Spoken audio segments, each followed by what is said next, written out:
Assalamu alaikum to everyone. Hope you are doing well. Park study 1000 MCQ series कल से हमने start की थी। आज हमारा लेक्चर नंबर 2 है। और ये सारी चीज़ें हम एसोसिएशन के साथ इनको डील कर रहे हैं ताकि आपकी हर डोमेन में तैयारी कंप्लीट हो। इसके साथ हमारी जीके और जियोग्राफी की सीरीज़ भी चल रही है, और ईडीएस की सीरीज़ हमने विद एसोसिएशन उसके सारे पोर्शन को, वो चाहे बायोलॉजी हो, केमिस्ट्री हो, फिज़िक्स हो या स्पेस साइंसेज हो, उसको हमने कवर किया है और सारी चीज़ें एसोसिएशन के साथ की हैं।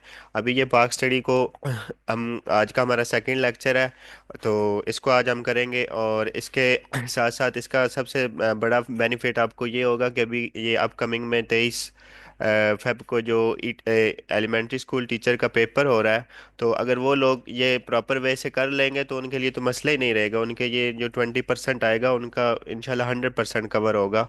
जो 20/20 मार्क्स आएंगे उनके, लेकिन उसके लिए कंडीशन यही है कि उन्होंने ये प्रॉपर वे से करना है चीज़ों को। प्रॉपर अगर करेंगे तो फिर उनके लिए कोई मसला नहीं होगा, ये हम गारंटी दे सकते हैं। उसके साथ आपसे सिर्फ यही रिक्वेस्ट है कि वीडियो को लाइक लाजमी किया करें, और बाकी हो सके तो शेयर भी ज़रूर करें, और साथ बेल आइकन पे प्रेस भी कर दें। नेक्स्ट, आज का हमारा जो क्वेश्चन है कि last census of Pakistan was held in. तो पाकिस्तान की लास्ट सेंसिस जो मरदमशुमारी हुई थी वो कब हुई है? तो जो अभी रिसेंट हुई है वो 2023 में हुई है। तो अगर हम सेंसिस को देखें, तो जो सबसे पहली सेंसिस हुई है, जो फर्स्ट सेंसिस आप हुई है, वो 1951 में हुई है। जो पाकिस्तान की हम बात कर रहे हैं, तो फर्स्ट सेंसिस जो हुई है वो 1951 में। टोटल जो हो चुकी है वो 7 हो चुकी हैं। अब तक जो टोटल हो चुकी है वो 7 सेंसिस हो चुकी है। अगर हम सेकंड को देखें, तो सेकंड 1961 में हुई है। ठीक है, इसी तरह थर्ड 1972 में हुई है। तो ये सारी इस तरह आपको पता होनी चाहिए, क्योंकि टोटल है ही 7, तो ये 7 को याद करना कोई बड़ी बात नहीं है आपके लिए। और इसी तरह अगर हम फोर्थ को देखें, तो वो 1981 में हुई है। ठीक है, और फिफ्थ जो हुई है वो कब हुई है, वो हम आपने देखना है, वो 1998 में हुई है। और जो सिक्स्थ हुई थी वो 2017 में हुई है। और अभी जो रिसेंट हुई है वो सेवन्थ नंबर पे थी, और वो 2023 में हुई है। और ये जो सेंसिस थी ये फर्स्ट डिजिटल सेंसिस थी। ये भी क्वेश्चन आपसे पूछा जा सकता है कि when first digital census was conducted in Pakistan. तो ये 2023 वाली जो सेंसिस थी ये फर्स्ट डिजिटल सेंसिस थी, मरदमशुमारी थी। ठीक है, ये आपको पता होना चाहिए। उसके अलावा ये इसके अलावा अगर हम देखें, एक तो पाकिस्तान में ये डिजिटल फर्स्ट सेंसस थी। उसके अलावा जो साउथ एशियन कंट्री हैं उनमें भी ये फर्स्ट डिजिटल पाकिस्तान ने मतलब सबसे पहले करवाई है। ठीक है, तो जितनी भी साउथ एशियन कंट्रीज है, अगर उनका हम हवाला दें, तो उनमें भी पाकिस्तान का नंबर फर्स्ट पे ही है डिजिटल सेंसस में। ठीक है, तो ये सेंसस के हवाले से आपको सारी चीज़ें पता होनी चाहिए। इसके अलावा थोड़े से इसके फैक्ट्स हमें देखने हैं 2023 के, इस हवाले से आपसे क्वेश्चन पूछा जा सकता है। तो ये स्टार्ट कब हुई थी? ये 1 मार्च 2023 को स्टार्ट हुई थी। और 1 अप्रैल, ये एक मंथ के लिए हुई थी। 1 अप्रैल को ये बकायदा मतलब इसकी कंप्लीशन हुई थी, 1 अप्रैल 2023। और ये जो इसकी रिपोर्ट जो बाकायदा तौर पे ये सेंसस जो रिलीज हुई है वो कब हुई थी? वो 5 अगस्त 2023 को हुई है। ठीक है, जो इसकी रिलीज हुई है कि ये सेंसस के जो सारे फैक्ट्स एंड फिगर जो रिलीज हुए हैं वो 5 अगस्त 2023 को ऑफिशियल ऑफिशियली जो है वो रिलीज हुए हैं। तो इसके अकॉर्डिंग अगर हम ग्रोथ रेट देखें, तो ग्रोथ रेट क्या था पाकिस्तान का? तो वो 2.55% था। ठीक है, आपको ग्रोथ रेट का पता होना चाहिए, ये आपको करंट अफेयर के तौर पे आपसे पूछा जा सकता है। तो 2023 के सेंसस के मुताबिक पाकिस्तान का ग्रोथ ग्रोथ रेट।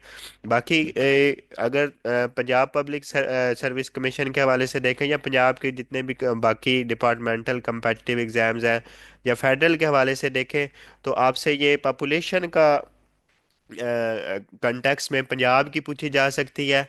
ठीक है, तो पंजाब की इस सेंसिस के अकॉर्डिंग अगर हम पॉपुलेशन को देखें, तो हर प्रोविंस वाले जितने भी स्टूडेंट हो उनको अपने प्रोविंस की पॉपुलेशन का लाजमी पता होना चाहिए इस सेंसिस के अकॉर्डिंग। तो पंजाब का जो है वो जो करंटली है इस सेंसिस के अकॉर्डिंग वो 241.49 मिलियन है। ठीक है, ये पॉपुलेशन है पंजाब की।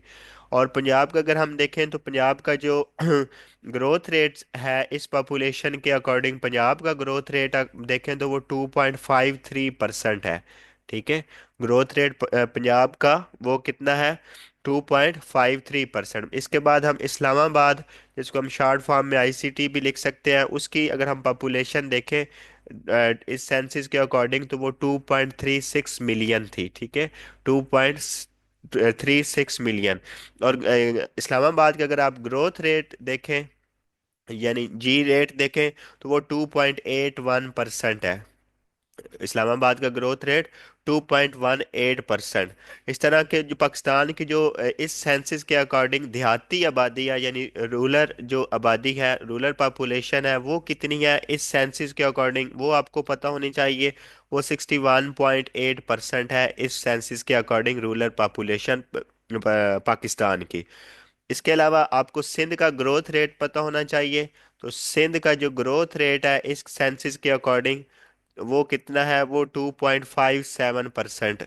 ठीक है, ये ऑफिशियली जो लॉन्च हुई है, आप वेबसाइट पे भी विजिट करके देख सकते हैं।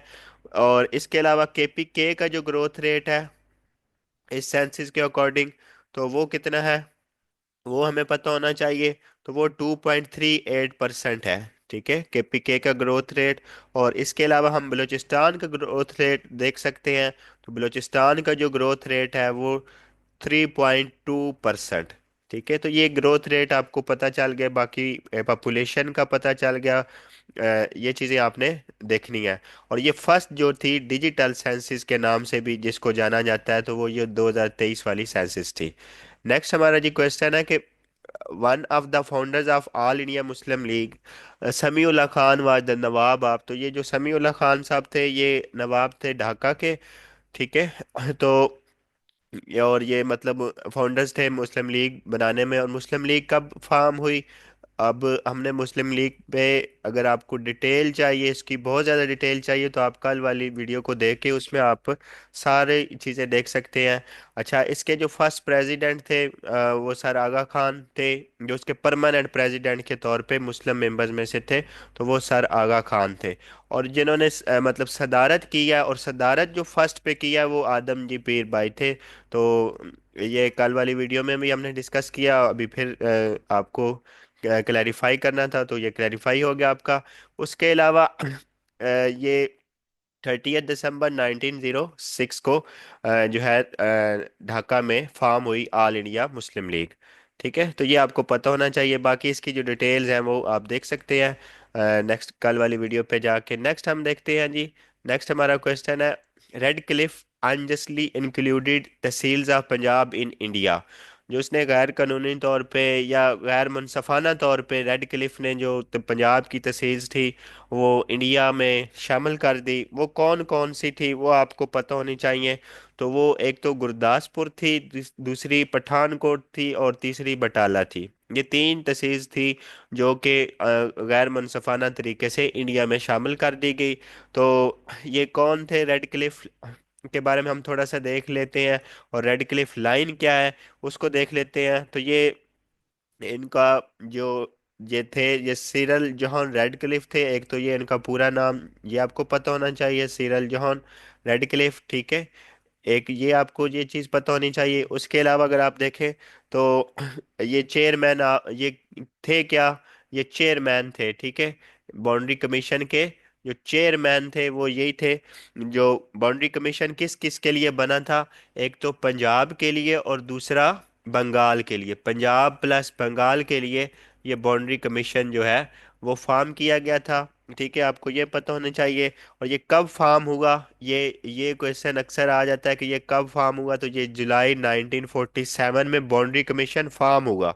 ठीक है, और ये उसके अलावा अगर हम इसमें देखें तो ये जो रेड क्लिफ है ये बॉर्डर लाइन है जो सेपरेट करती है पाकिस्तान और इंडिया को। जो जो बॉर्डर लाइन पाकिस्तान और इंडिया को सेपरेट करती है उस लाइन को क्या कहते हैं, तो उस लाइन को रेड क्लिफ लाइन कहते हैं। ठीक है, सेपरेट जो करती है लाइन पाकिस्तान और सेपरेट करती है लाइन पाकिस्तान प्लस इंडिया को। तो उस लाइन को अगर हम नाम देना चाहें तो क्या नाम देंगे? उस लाइन को हम रेड क्लिफ लाइन नाम देंगे, ठीक है।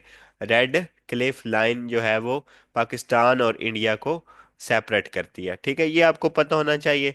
इसमें अगर हम मेंबर्स की तादाद को देखें तो ये टोटल जो थे, दो इंडियन मेंबर्स, दो मुस्लिम लीग के यानी दो कांग्रेस के, दो मुस्लिम लीग के और एक इसके हेड जो थे सिरल जॉन रेड क्लिफ, ठीक है। तो टोटल मेंबर्स कितने हो गए इसमें? पांच। पांच थे पंजाब के लिए और पांच थे बंगाल के लिए, ठीक है। तो दोनों के लिए पांच पांच ही थे। ये आपको पता होना चाहिए कि मेंबर इसमें कितने थे, तो वो पांच पांच दोनों के लिए थे। तो ये कमीशन अपॉइंट किसने किया था, ये आपको पता होना चाहिए। तो कमीशन अपॉइंट किया था लॉर्ड माउंटबेटन ने, ठीक है। Who appointed the commission? तो अपॉइंटेड अगर हम देखें तो ये लॉर्ड माउंटबेटन थे। अब लॉर्ड माउंटबेटन कौन थे? तो ये लास्ट मसराए थे जी सब कॉन्टिनेंट में, ठीक है। अपॉइंटेड बाय लॉर्ड माउंटबेटन, ठीक है। ये आपको पता होना चाहिए लाजमी। इसके बारे में क्वेश्चन आपसे पूछा गया भी है और नेक्स्ट भी पूछा जा सकता है। तो चेयर जो किया था वो सिरल जॉन रेडक्लिफ ने किया था, और जो अपॉइंट किया था इन्हें वो लॉर्ड माउंटबेटन ने किया था। और ये कब?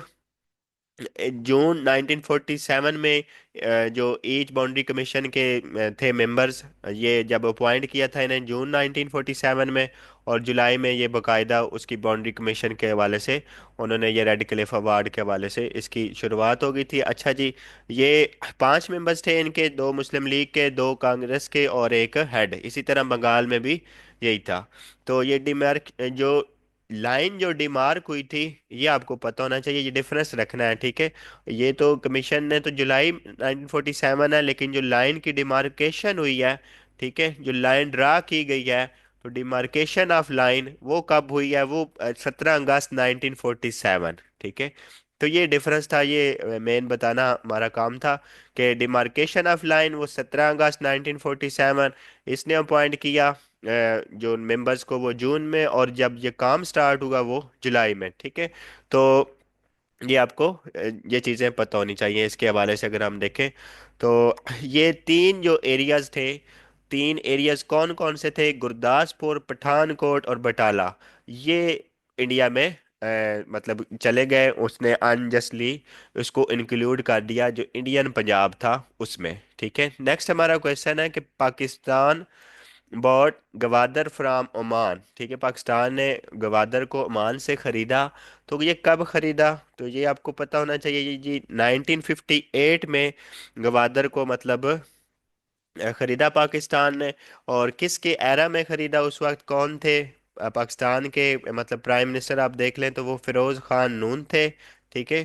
फिरोज खान नून, ठीक है। और बाकी गवादर के हवाले से अगर आप हमारी जीके की प्लेलिस्ट में जाते हैं तो वहाँ हमने गवादर की हर चीज़ को बड़े मतलब डिटेल के साथ डिस्कस किया। बाकी ये ओमान के अंदर कितने साल ये रही? ये 174 years under the rule of Oman रही है, ठीक है। फिर 1958 में पाकिस्तान के पास आ गई। इसके अलावा अगर आप देखें तो गवादर जो है वो चाइना के किस सिटी से कनेक्ट हो रहा है? तो ये काशीगर से ये क्या हो रहा है? कनेक्ट हो रहा है चाइना के जो सिटी है, और जो प्रोविंस है उसका वो जिंगजियांग है, ठीक है। ये प्रोविंस का भी आपको पता होना चाहिए। तो ये 1958 में खरीदी गई। इसके अलावा अगर ये देखें कि गवादर जो है वो बलूचिस्तान के किस साइड पे है, ये आपको पता होना चाहिए, क्योंकि गवादर आजकल मोस्ट इम्पोर्टेंट है पाकिस्तान की सी पोर्ट, तो सी पैक की वजह से। तो ये south western side of Balochistan है, ठीक है। South western side side of Balochistan है, ठीक है। ये आपको चीज़ें लाजमी पता होनी चाहिए जियोग्राफी के हवाले से। बाकी मज़ीद इसकी गवादर की डिटेल जी के जियोग्राफी की लिस्ट में जाएं और इसको डिटेल में देखें। बाकी मेन जो सी पोर्ट्स हैं पाकिस्तान के पास, जो मेन सी पोर्ट्स हैं वो तीन हैं। कौन कौन सी? कराची, ठीक है, फिर बिन कासम, इसके अलावा तीसरी जो है वो गवादर है, ठीक है। ये तीन जो पोर्ट्स हैं ये मोस्ट इंपॉर्टेंट है, मोस्ट इन्फ्लुएंशियल है फॉर पाकिस्तान। इनको बिग सी पोर्ट्स का नाम भी दिया जाता है, ठीक है। तो ये चीज़ें आपको इस हवाले से पता होनी चाहिए गवादर के हवाले से। नेक्स्ट है हमारा है कि when Lahore declaration between the prime minister of Pakistan and India was signed. तो जो लाहौर डिक्लेरेशन साइन हुई प्राइम मिनिस्टर ऑफ पाकिस्तान और इंडिया के दरमियान, वो कब हुई? वो 1999 में हुई। ठीक है, 1999 में 21 फ़रवरी 1999 में लाहौर डिक्लेरेशन साइन हुई। और ये कहाँ साइन हुई लाहौर डिक्लेरेशन? ये लाहौर में साइन हुई जी। ठीक है, पंजाब के कैपिटल लाहौर में ये साइन हुई। तो इसके सिग्नेटरीज कौन कौन थे? ठीक है, ये हम देख लेते हैं। सिग्नेटरीज इसके जो थे, जो मतलब जिन्होंने साइन की थी, वो अटल बिहारी वाजपेयी साहब थे एक तो, जो कि उस वक्त के दी देन प्राइम मिनिस्टर थे। ठीक है, अटल बिहारी वाजपेयी। तो ये उस वक्त प्राइम मिनिस्टर थे इंडिया के, पीएम ऑफ इंडिया। और पाकिस्तान की साइड से ये नवाज शरीफ साहब ने साइन की। ठीक है, जो उस वक्त पाकिस्तान के प्राइम मिनिस्टर थे, नवाज शरीफ साहब। ठीक है, तो ये आपको पता होना चाहिए, ये पीएम ऑफ पाकिस्तान ये। और इसके अलावा अगर हम देखें कि इसका ऑब्जेक्टिव क्या था, तो इसका ऑब्जेक्टिव यही था। मेन ऑब्जेक्टिव अगर इसका देखें लाहौर रेजोल्यूशन का, तो इसका ऑब्जेक्टिव ये था कि जो दोनों साइड की लीडरशिप्स हैं वो अवॉइड करें न्यूक्लियर रेस से। ठीक है, बहुत लीडरशिप अवॉइड करें न्यूक्लियर रेस से। ठीक है, एक तो ये इसका मेन ऑब्जेक्टिव के अगर के तौर पे हम देखें तो ये मेन ऑब्जेक्टिव था। और जो नॉन कन्वेंशनल और कन्वेंशनल जो कन्फ्लिक्ट्स थे उनसे भी अवॉइड करें। ठीक है, इसके अलावा अगर हम देखें तो इसका दूसरा ऑब्जेक्टिव था कि कन्वेंशनल और नॉन कन्वेंशनल जितने भी मसाइल थे उनसे भी अवॉइड करें, कन्वेंशनल एंड नॉन कन्वेंशनल। ठीक है, ये दो इसके मेन ऑब्जेक्टिव थे, ये आपको पता होने चाहिए। मतलब मेनली जो था वो न्यूक्लियर रेस ही था। ठीक है, इसके अलावा आपने एक चीज़ से कंफ्यूज नहीं होना कि लाहौर डिक्लेरेशन और लाहौर रेजोल्यूशन। ठीक है, लाहौर रेजोल्यूशन वो 23 मार्च 1940 वाली है। ठीक है, और ये लाहौर डिक्लेरेशन 1999 वाली है। तो ये लाहौर रेजोल्यूशन और लाहौर डिक्लेरेशन में कंफ्यूज नहीं होना आपने, ये आपने डिफरेंस रखना है। ठीक है, और ये 23 मार्च 1940 में।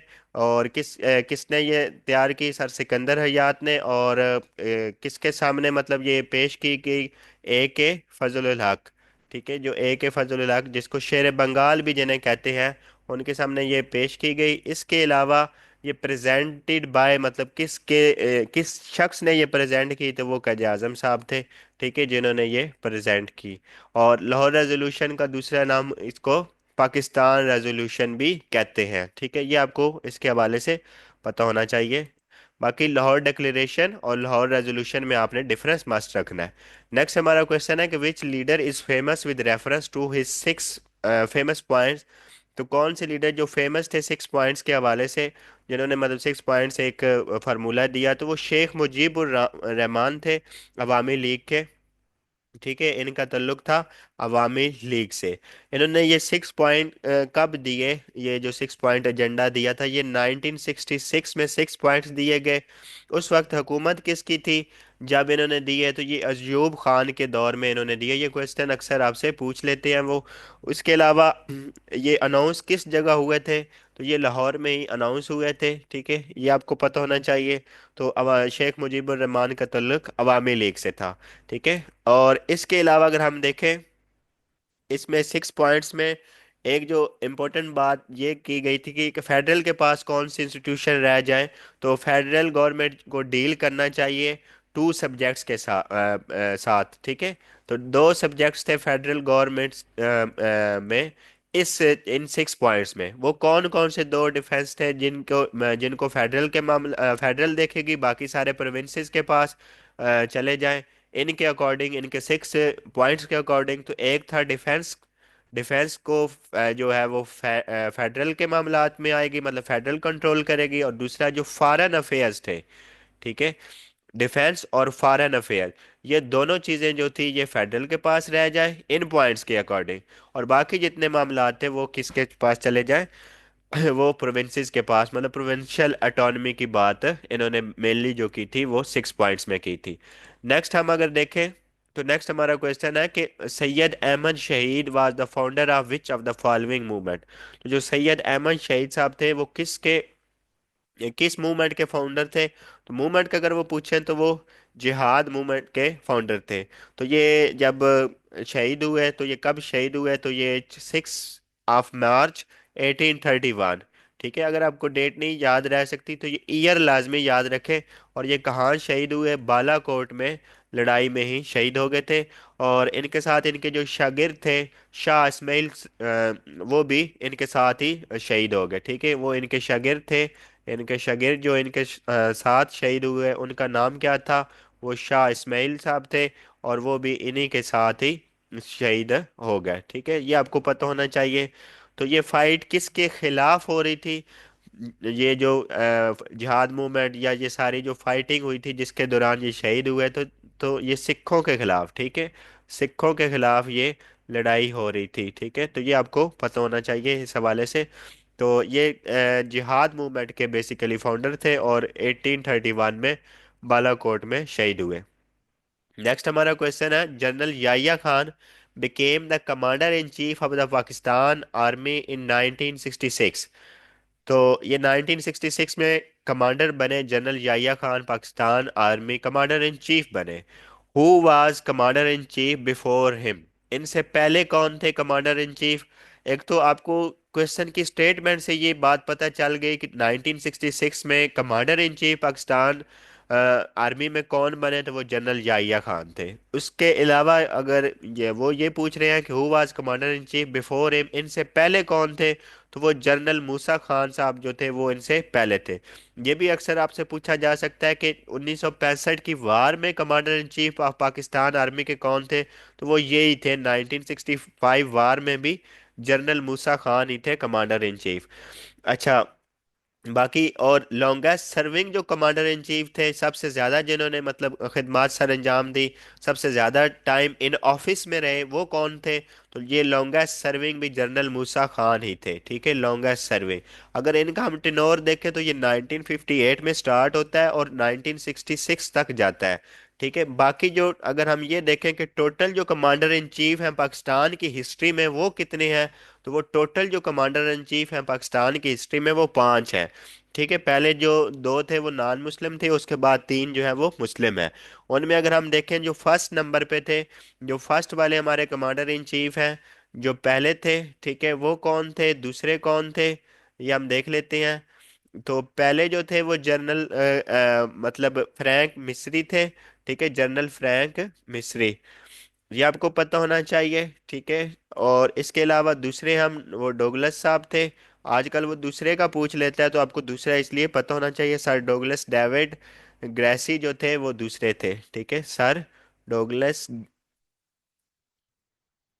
डेविड ग्रेसी ये दूसरे कमांडर इन चीफ थे।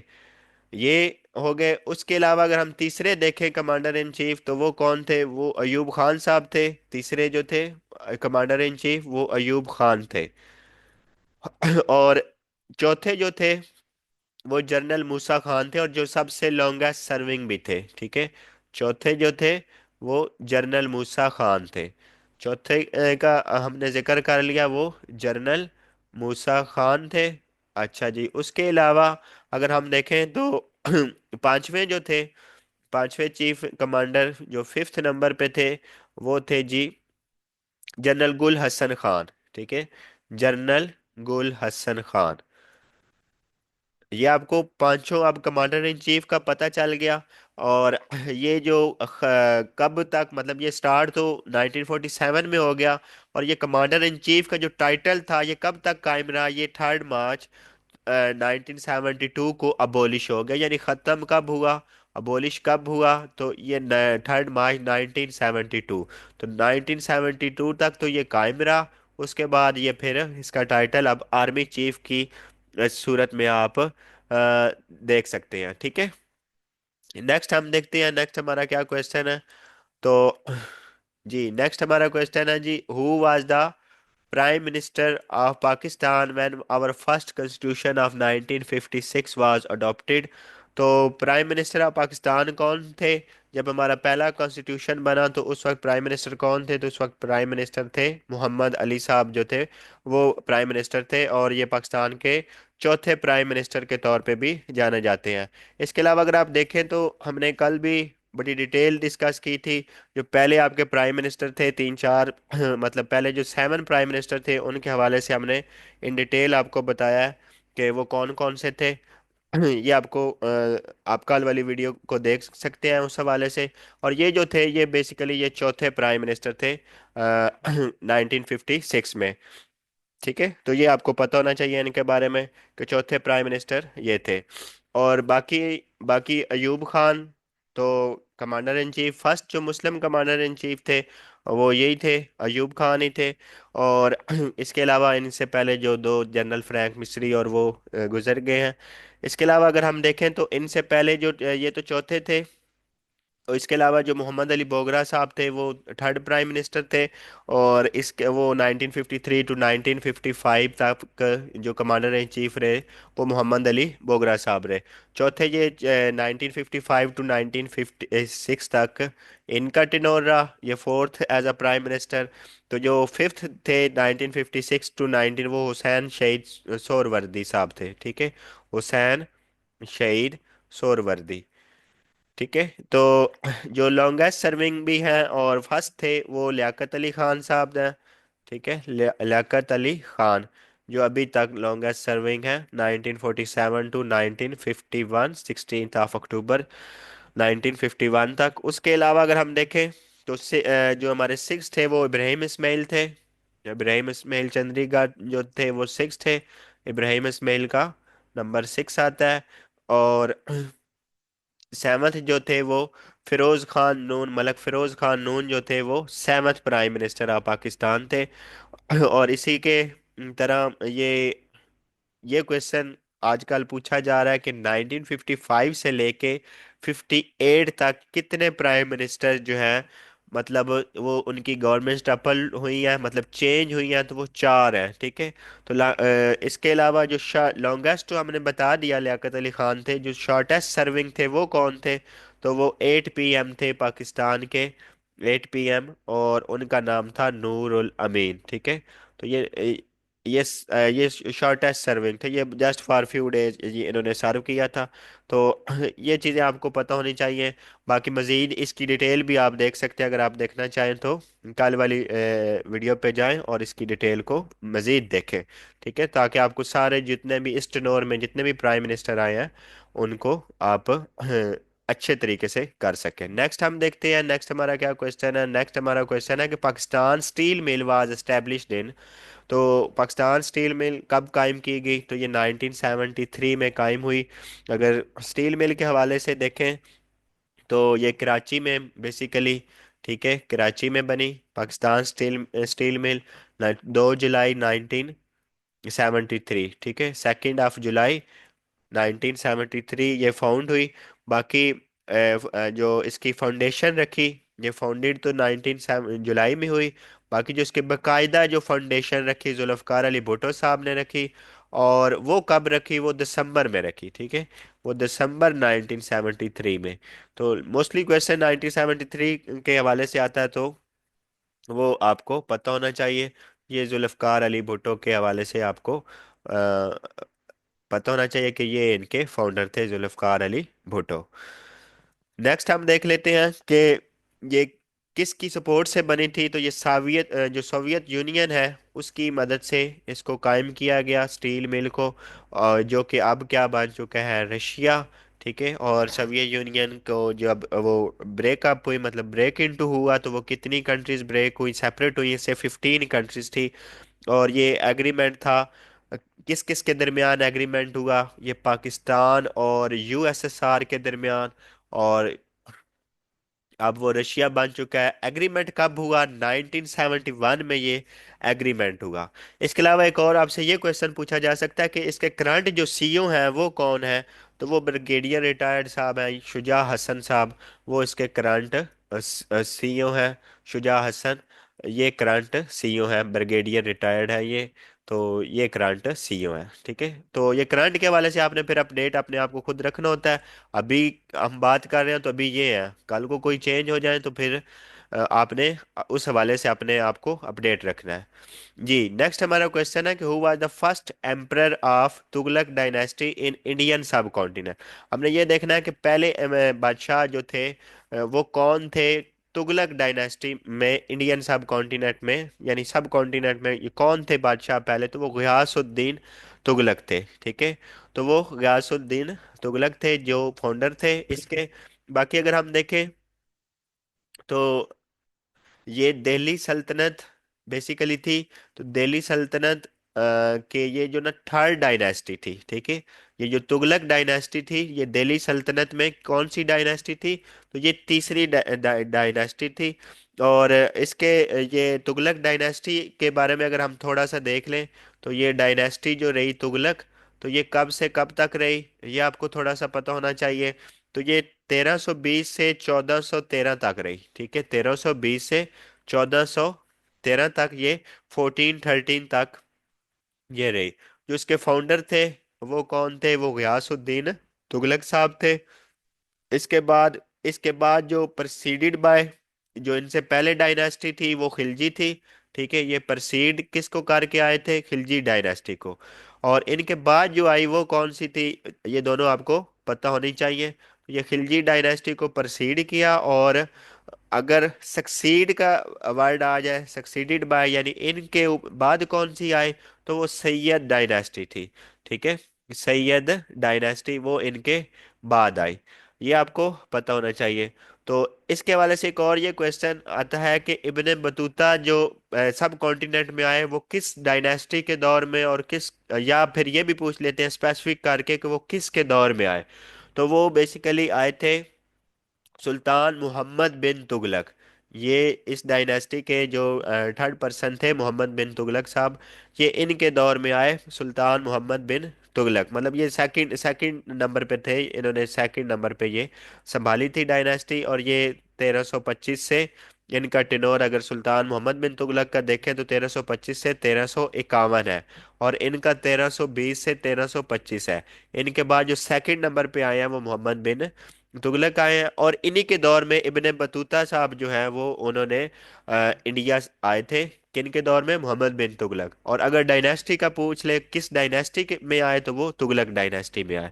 ठीक है, और ये कब आए, इब्ने बतूता कब इंडिया में आए, ये आपको पता होना चाहिए। तो इब्ने बतूता साहब जो है वो 1333 में इंडिया में उन्होंने मतलब विजिट किया। और उस वक्त जो हुक्मरान थे यहाँ के वो मोहम्मद बिन तुगलक थे। ठीक है, तो ये आपको इसके हवाले से पता होना चाहिए। बाकी इसको थोड़ा सा और ये अगर देखें तो दिल्ली सल्तनत को हम देख सकते हैं। दिल्ली सल्तनत में कब से कब तक कायम रही, तो 1206 से 1526 तक ये दिल्ली सल्तनत कायम रही। ठीक है, दिल्ली सल्तनत जो थी वो 1206 से 1526 तक। तो इनमें सबसे पहले जो थे वो मामलूक थे, जिसको क्या कह सकते हैं आप, खानदान गुलामा भी कह सकते हैं। उसके अलावा जो सेकंड नंबर पे आए वो खिलजी थे। ठीक है, वो खिलजी खानदान था। और तीसरे नंबर पे जो है जिनका भी हमने डिस्कस किया है वो तुगलक थे। और फोर्थ नंबर पे अगर हम देखें तो वो सैयद खानदान था। और फिफ्थ नंबर पे देखें तो वो लोधी थे, यानी पठान थे, अफगानिस्तान वाली जो डायनेस्टी थी। और इसके बाद फिर मुगल जो दौरे हुकूमत 1526 में स्टार्ट हो गया। तो इब्राहिम लोदी को शिकस्त हुई बाबर के हाथों। और और वो शहीद हो गए। और इसके बाद मुगल हुकूमत स्टार्ट हो गई। नेक्स्ट हमारा क्वेश्चन है कि the concept of acting in aid of civil power by the armed forces has been laid down in the constitution of Pakistan 1973। तो ये जो सिविल पावर का, आर्म फोर्सेस को एड देना, ये मतलब प्रेसिडेंट के इख्तियार में होता है। तो ये किसके आर्टिकल इसके पे कौन सा है, तो इसका अगर हम आर्टिकल देखें तो आर्टिकल 245 जो है वो इस हवाले से है। तो बाकी आपको ये पता होना चाहिए कि सुप्रीम कमांडर ऑफ पाकिस्तान की जो आर्म्ड फोर्सेस हैं उनके जो सुप्रीम कमांडर होते हैं वो कौन होते हैं, supreme commander Pakistan arm forces. तो वो आपको पता होना चाहिए कि supreme commander of Pakistan armed forces, तो वो होते हैं जी प्रेसिडेंट। ठीक है, ये सुप्रीम कमांडर, प्रेसिडेंट जो होते हैं वो करंट कोई भी हो, ठीक है, जो भी करंट प्रेसिडेंट होंगे वो उनके सुप्रीम कमांडर होंगे। प्लस इसके साथ जो प्रेसिडेंट के पास इख्तियार होता है वो ये होता है कि वो सिविलियन कमांडर भी होते हैं। सिविलियन कमांडर इन चीफ जो होते हैं, ठीक है, सिविलियन कमांडर इन चीफ, अगर ये क्वेश्चन आ जाए फिर भी आपका आंसर क्या रहेगा? आंसर फिर भी प्रेसिडेंट ही रहेगा। तो सिविलियन कमांडर इन चीफ, फिर भी आंसर प्रेसिडेंट ही आपने रखना है। उसके अलावा 1973 की बात हुई है कॉन्स्टिट्यूशन की, जो अब स्टिल मतलब अभी भी 1973 कॉन्स्टिट्यूशन के मुताबिक ही सारे मामला चल रहे हैं। तो इसके आर्टिकल्स आप देखें तो 280 आर्टिकल जो है 1973 में है। और इसके शेड्यूल अगर आप देखें तो सेवन शेड्यूल जो है वो इसमें प्रेजेंट है। तो बाकी ये आपसे पूछा जा सकता है कि किस आर्टिकल के तहत जो इस्लाम को डिक्लेयर किया गया state religion, Islam declared as a state religion, वो किस आर्टिकल के तहत डिक्लेयर किया गया? तो वो आर्टिकल 2 के तहत Islam declared as a state religion, ठीक है, आर्टिकल 2 के तहत। इसके अलावा ये आपसे पूछा जा सकता है कि प्रेसिडेंट जो वार डिक्लेयर कर सकता है मतलब आर्म फोर्सेस की मुशावरत से, वो किस आर्टिकल के तहत? वो आर्टिकल 245 के तहत जो प्रेसिडेंट है वो उन प्रेसिडेंट के पास पावर होती है कि वो वार को प्रेसिडेंट वार डिक्लेयरेंस, ठीक है, वो 245 के तहत है।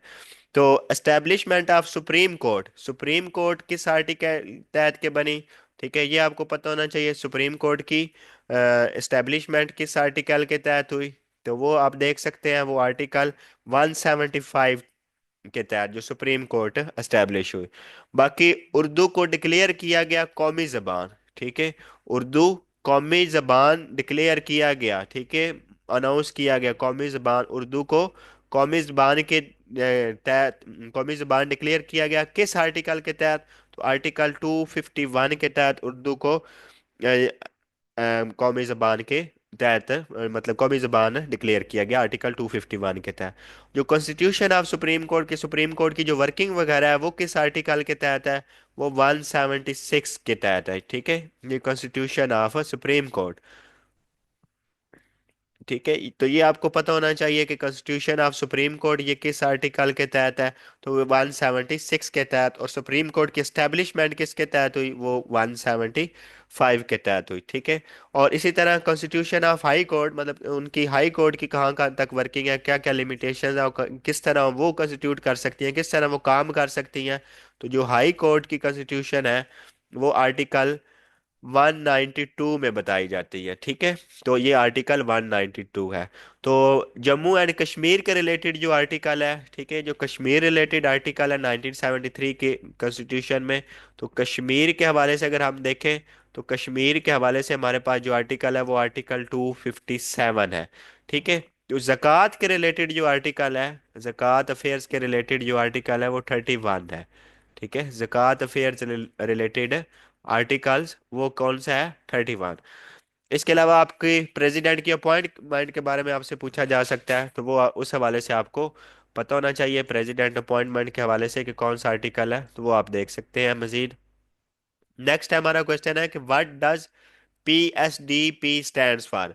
तो PSDP किसको स्टैंड करती है? ये पब्लिक सेक्टर डेवलपमेंट प्रोग्राम, ठीक है, कोई भी गवर्नमेंट आती है तो ये जो भी पब्लिक सेक्टर डेवलपमेंट प्रोग्राम होते हैं उनके हवाले से इसका मेन ऑब्जेक्टिव क्या होता है? तो ये इसका ऑब्जेक्टिव होता है कि to improve country socio economic conditions, ठीक है, to improve country socio economic condition या development, socio socio economic development, ये इसका मेन जो है वो ऑब्जेक्टिव आप इसको कह सकते हैं, ये इसका मेन ऑब्जेक्टिव होता है, ठीक है। तो ये PSDP stand for public sector development programme, इसके हवाले से आपको पता होना चाहिए PSDP का। नेक्स्ट हमारा क्वेश्चन है कि Rann of Kutch is situated in? तो जो रान ऑफ कच्छ है ये क्या है, कहाँ सिचुएटेड है? साउथ ऑफ पारकर में। इस रान का ये बेसिकली एक बाउंड्री लाइन है, ठीक है। इस बाउंड्री लाइन को क्या कहते हैं ये पूछा जा सकता है आपसे, ठीक है। तो इस बाउंड्री लाइन को 24th पैरेलल लाइन भी कहते हैं, 24th पैरेलल लाइन भी इसको कहते हैं। ये पता होना चाहिए। इसके हवाले अलावा आप देखें कि वर्किंग बाउंड्री जो है वो किस किस के दरमियान है। ये दो तीन क्वेश्चन यहाँ से आपको पता होने चाहिए, और वैसे भी हर बंदे को ये पता होना चाहिए कि वर्किंग बाउंड्री और ये साउथ ऑफ थर पार्कर, ये 24th पैरा लाइन या लाइन ऑफ कंट्रोल, इनमें डिफरेंस क्या है। तो जो वर्किंग बाउंड्री है वो बिटवीन है पाकिस्तान, पाकिस्तान प्लस जो इंडियन हेल्ड कश्मीर है ना, जो इंडिया के कब्जे में है, उसके दरमियान जो बाउंड्री है, और पाकिस्तान और उसके दरमियान बाउंड्री जो है इंडियन हेल्ड कश्मीर के, उस बाउंड्री को कहते हैं वर्किंग बाउंड्री। ठीक है। और जो इसके अलावा अगर हम देखें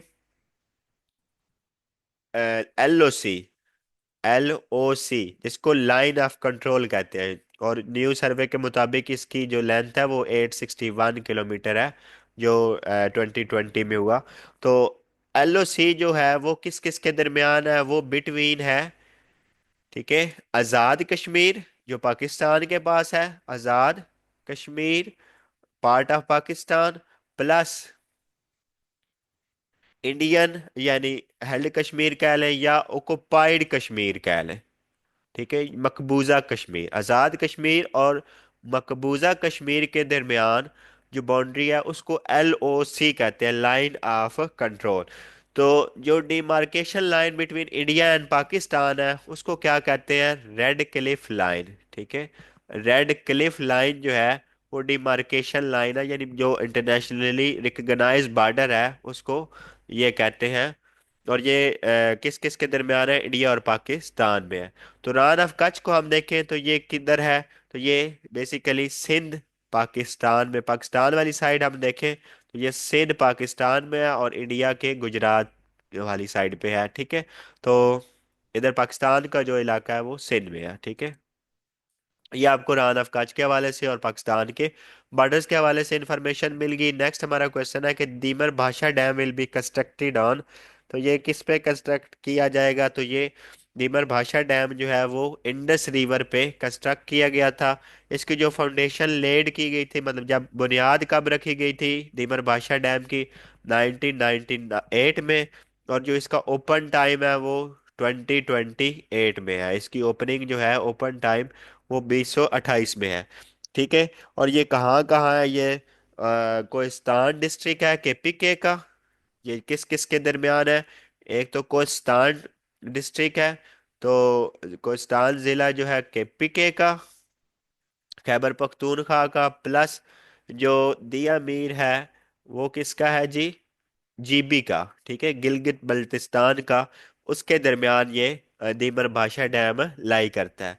तो अब थोड़ा सा हम ये देख लेते हैं कि जो इंडस रिवर है हमारे पास उस पे कौन कौन से मेन जो डैम है वो हम देख लेते हैं कि इंडस रिवर पे जो मेनली डैम है, एक तो आपका हो गया दीमर भाषा डैम। ठीक है, एक तो ये हो गया। सेकंड हम अगर देखें तो वो हमारा जो दासू डैम है वो भी किस रिवर पे है, इंडस रिवर पे। ठीक है, आपका जो दासू डैम है वो भी इसी रिवर पे है। इसके हवाले से अगर आप देखें तो जो काला बाग डैम है, काला बाग डैम, वो भी इसी रिवर पे है। और इसके नेक्स्ट अगर आप देखें तो जो तरबेला डैम है वो किस पे है, ये लार्जेस्ट अर्थ फील्ड डैम भी है पाकिस्तान का, तो ये भी इंडस रिवर पे है। तो ये भी क्वेश्चन आ जा सकता है कि लार्जेस्ट अर्थ फील्ड डैम जो है वो कौन सा है, तो वो ये तरबेला डैम है। ठीक है, और वो इंडस रिवर पे है। और दुंजी डैम जो है, ठीक है, दुंजी डैम ये प्रपोज डैम है इंडस रिवर पे। ठीक है, ये अभी प्रपोज डैम मतलब ये मुकम्मल नहीं हुआ, या इसका एक्सेप्टेबल है, प्रपोज्ड है, अल्लाह करे हो जाए। ठीक है, तो ये मेन मेन आपके डैम है जो इंडस रिवर पे लाई करते हैं। तो अब आप कोई भी डैम का क्वेश्चन आ जाए इंडस के हवाले से तो आप आसानी से कर सकते हैं। नेक्स्ट हमारा जी है फ्रेंड्स नॉट मास्टर्स। ठीक है, फ्रेंड्स नॉट मास्टर्स, वो ये जो बुक है ये किसकी लिखी हुई है, तो ये हमने बताना। तो ये अयूब खान साहब की ये बुक जो है ये लिखी हुई है, फ्रेंड्स नॉट मास्टर, ये अयूब खान की है। ठीक है, तो ये इनकी बुक है। बाकी अगर हम देखें तो परवेज मुशर्रफ की जो बुक है वो in the line of fire, in the line of fire, जो इनकी बुक है तो वो in the line of fire है। उसके हवाले इसके अलावा अगर हम देखें बेनज़ीर भुट्टो, तो इनकी तीन किताबें जो फेमस हैं। एक तो है डाटर ऑफ द ईस्ट, ठीक है। डाटर ऑफ द ईस्ट ये किसकी लिखी किताब है? तो ये बेनज़ीर भुट्टो की ही है, डाटर ऑफ ईस्ट, ये 1988 में। इसके अलावा अगर हम देखें तो डाटर ऑफ डेस्टिनी, जो डाटर ऑफ डेस्टिनी है वो भी इन्हीं की ही किताब है, डाटर ऑफ डेस्टिनी। ये भी 1988 में ही। इसके अलावा इनकी एक और किताब है कि रिकॉन्सिलिएशन, ठीक है, रिकॉन्सिलिएशन। अगर हम देखें और इसमें क्या है, reconciliation, Islam democracy and the West, Islam democracy and the West, ये जो बुक है ये भी बेनज़ीर साहिबा की ही है। ये 2008 में, मतलब इनकी वफा फरवरी 2008 में ये बेसिकली लॉन्च हुई थी, इनकी असैसिनेशन के बाद, ठीक है। इनकी असैसिनेशन मतलब वफात के बाद इनके ये लॉन्च हुई थी, ठीक है। उसके बाद जुल्फ़कार अली भुट्टो की अगर हम बुक देखें तो इनकी एक फेमस बुक है जो if I am assassinated, if I am assassinated. तो ये इनकी एक किताब है जो फेमस बुक है। और दूसरी अगर हम देखें इनकी, तो वो है thoughts on some aspects of Islam. ये दो किताबें इनकी फेम हैं। और जो फर्स्ट वाली है वो ज़्यादा फेमस है, लेकिन वो पूछ कोई भी सकता है, तो ये आपको दोनों का पता होना चाहिए, thoughts on some aspects of Islam. तो ये दो किताबें इनकी हैं। और जो सबसे ज़्यादा फेमस है वो इनकी यही है, इफ़ आई एम असैसिनेटेड। तो ये जुल्फी भुट्टो साहब की है किताब। नेक्स्ट हम देखते हैं। नेक्स्ट हमारा क्वेश्चन है कि जो Quaid Azam mausoleum is an impressive landmark of, तो ये कहाँ है कायद आज़म मेजुलम? तो ये है जी कराची में। तो जो फाउंडेशन स्टोन ऑफ कायद आज़म मेजुलम वो कब रखी गई? वो 31 जुलाई 1960 को, ठीक है। फाउंडेशन जो स्टोन है कायद आज़म मेजुलम की वो जुलाई 1960 में अयूब खान के दौर में, यानी अयूब खान ने रखी। और ये कंप्लीट कब हुई? कंप्लीट 1970 में हुई, 2 जून 1970 में, ठीक है, 2 जून 1970 में। तो इसके बाद फाउंडेशन स्टोन ऑफ पाकिस्तान मानूमेंट, ठीक है, पाकिस्तान मानूमेंट की फाउंडेशन स्टोन अगर हम देखें तो वो कब रखी गई, ये आपको पता होना चाहिए। तो पाकिस्तान मानूमेंट के अगर हम फाउंडेशन स्टोन देखते हैं तो वो बेसिकली 25 मई 2004, ठीक है, 25 मई 2004। तो ये पाकिस्तान की। इसके अलावा अगर हम देखें तो आर्किटेक्चर कौन थे इनके? तो याया मर्चेंट, ठीक है, जो इनके आर्किटेक्चर थे वो याया मर्चेंट साहब थे। ये आर्किटेक्चर का ये आपको पता होना चाहिए, कायद आजम के, ठीक है, कायद आजम बैजुल आलम के। और आपको कंफ्यूज करने के लिए वो मिर्ज़ा जो इकबाल साहब हैं, तो उनके मज़ार इकबाल के जो आर्किटेक्चर हैं, ठीक है, मज़ार इकबाल के जो आर्किटेक्चर हैं वो कौन है? तो इनके जो आर्किटेक्चर हैं जी वो नवाब जैन यार जंग बहादुर, ठीक है। नवाब जैन यार से आप याद रख सकते हैं, ठीक है। ये जी नवाब जैन यार जंग बहादुर थे। ये मज़ार इकबाल के आर्किटेक्चर के तौर पे इनको जाना जाता है, ठीक है। तो ये आपको पता होना चाहिए इस हवाले से। तो ये मेन मेन चीज़ें हैं इस क्वेश्चन के। तो काजी आजम मेजुलम, ये अभी रिसेंटली पूछा गया कि ये किस मंथ में, मतलब तो ये जुलाई के मंथ में अयूब खान के दौर में इनकी फाउंडेशन स्टोन रखी गई। नेक्स्ट हम देखें तो नेक्स्ट हमारा क्वेश्चन है कि neighbouring district closest to Lahore city is. तो लाहौर सिटी के जो क्लोजेस्ट नेबरिंग डिस्ट्रिक्ट है वो कौन सा है जी? वो शेखुपुरा जो है वो क्लोजेस्ट है। बाकी हम अगर लाहौर डिवीजन को देखें तो इसमें कौन कौन से डिस्ट्रिक्ट आ जाते हैं? तो लाहौर डिवीजन में हमारे पास है कौन कौन से डिस्ट्रिक्ट आ सकते हैं, ये हमने देखना है। तो लाहौर डिवीजन में हमारे जो डिस्ट्रिक्ट हैं, एक तो लाहौर खुद डिस्ट्रिक्ट के तौर पे है, ठीक है, एक तो लाहौर है, उसके अलावा अगर हम देखें, लाहौर के अलावा नेक्स्ट कसूर है।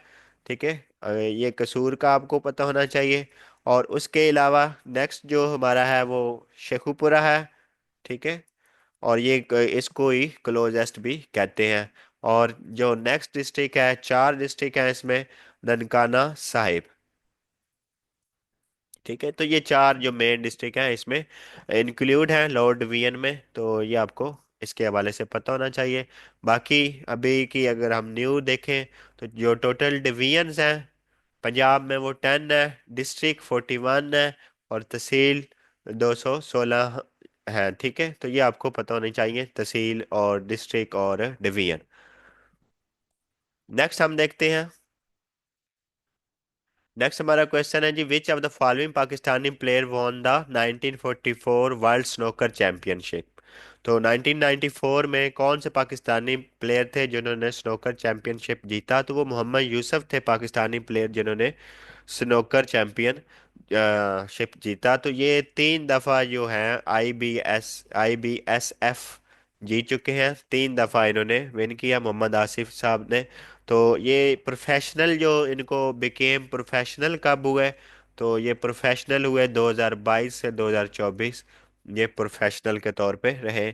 तो इनको प्राइड ऑफ परफॉर्मेंस अवार्ड कब मिला? जो मोहम्मद आसिफ साहब हैं, प्राइड ऑफ परफॉर्मेंस अवार्ड कब मिला? तो ये प्राइड ऑफ परफॉर्मेंस अवार्ड जो है वो इन्हें 2015 में मिला। ठीक है, 2015 में इन्हें प्राइड ऑफ परफॉर्मेंस अवार्ड मिला। तो ये IBSF ये क्या है, ये आपको पता होना चाहिए।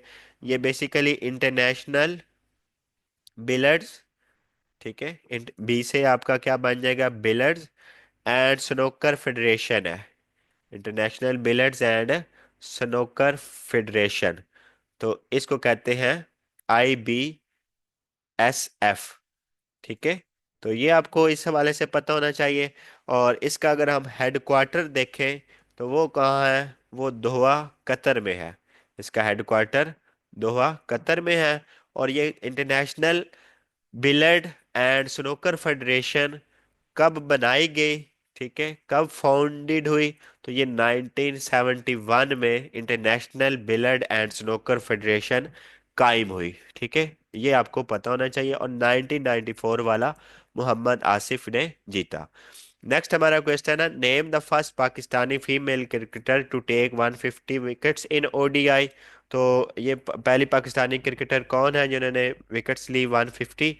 100 के साथ भी वो क्वेश्चन पूछ सकता है। अगर 150 के साथ वो पूछेगा तो ये फिर जो इंटरनेशनल प्लेयर्स हैं ओवरऑल वर्ल्ड में, तो फिर ये इनका पांचवा नंबर इंटरनेशनल लेवल पे। और पाकिस्तान के लिहाज से अगर 100 के लिहाज से ये पूछे, तो ये सना मीर जो है वो पाकिस्तान की फर्स्ट थी जिन्होंने, पाकिस्तान लेवल पे आप देखेंगे तो ये फर्स्ट है। ठीक है, ओवरऑल इंटरनेशनल लेवल पे देखेंगे 150 के कंटेक्स में, तो ये उधर भी इनका पांचवा नंबर है जिन्होंने 150, ये मतलब पांचवी खातून है जिन्होंने 150 विकेट्स ली। बाकी अभी अगर हम इनके कैप्टन देखें, करंट हम कैप्टन देख सकते हैं पाकिस्तान वुमेन क्रिकेट टीम की, तो वो है फातिमा सना। ठीक है, जो करंट अभी है करंटली। बाकी ये करंट जो होता है उसको आपने अपडेट करते रहना है। जो करंट कोच है पाकिस्तान वुमेन क्रिकेट टीम के, वो मोहम्मद वसीम है। ठीक है, मोहम्मद वसीम जो इनके करंट कोच है। तो टेस्ट स्टेटस जो एक्वायर्ड हुआ वुमेन क्रिकेट टीम ने, टेस्ट स्टेटस कब एक्वायर किया, यानी टेस्ट स्टेटस इनको कब मिला, तो वो किस साल मिला वो हमने बताना है। तो वो 1998 में, यानी 1998 में इन्होंने टेस्ट स्टेटस जो है वो एक्वायर्ड किया। ठीक है तो ये चीज़ें इस क्वेश्चन के हवाले से पता होनी चाहिए। तो ये थी आज की हमारी वीडियो। होप सो आप लोगों ने इस वीडियो को एंजॉय किया होगा। इसमें हमने यही कोशिश कर रहे हैं कि आपकी कोई चीज़ मिस ना हो जाए। बाकी ये हम गारंटी दे सकते हैं कि आप इसको करेंगे और प्रॉपर वे से करेंगे, यानी वीडियो को सारा देखेंगे और सारा देखने के बाद साथ अपने रजिस्टर आप अपने पास रखेंगे। और साथ जो पॉइंट्स आपको भूलने वाले हो वो आप अगर उसको नोट डाउन कर लेते हैं, तो ये इंशाल्लाह आपकी 100% जो है ना पाक स्टडी के हवाले से आपकी तैयारी हो जाएगी, वो खा कोई भी पाकिस्तान का कंपेटिटिव एग्ज़ाम है। बाकी आपसे यही है कि आप इस वीडियो को लाइक करें, शेयर करें, चैनल को सब्सक्राइब करें और खुद एंजॉय करें।